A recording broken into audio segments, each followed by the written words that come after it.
Z ohľadom, že Nacionalni совет Руснацов потребує школярок середніх школах і студентів на факультетах і дава їм можливість за успішне школування, як і здобування потрібних іскусств за роботу у електронських медіях, Радіотелевізія Vojvodini прилапела сотрудництво з Совітом з цілем реалізації програмських змістів, котрі виражують культурний ідентитет і унапрямені su na očuvanje integritetu našej nacionalnej zajednici, jak i že bi se preširela mreža dopisovateljov.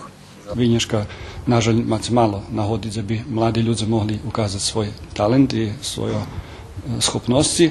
To je jedna od možljivosti, ktorú mi im ponúkame i že by se uključili aktivno, že by se dokazali i že bi mogli posle buď toti, na ktorých bude dalje tota robota stati. Teraz apel, keďže dáhto žada buď nejaká fajta dopisovatelja, abo že bi naučil počatki novinarskого zanatu šljebodno naj priđe do Radio Novого Саду, Ignjata Pavlasa číslo 3 na 3. povrch.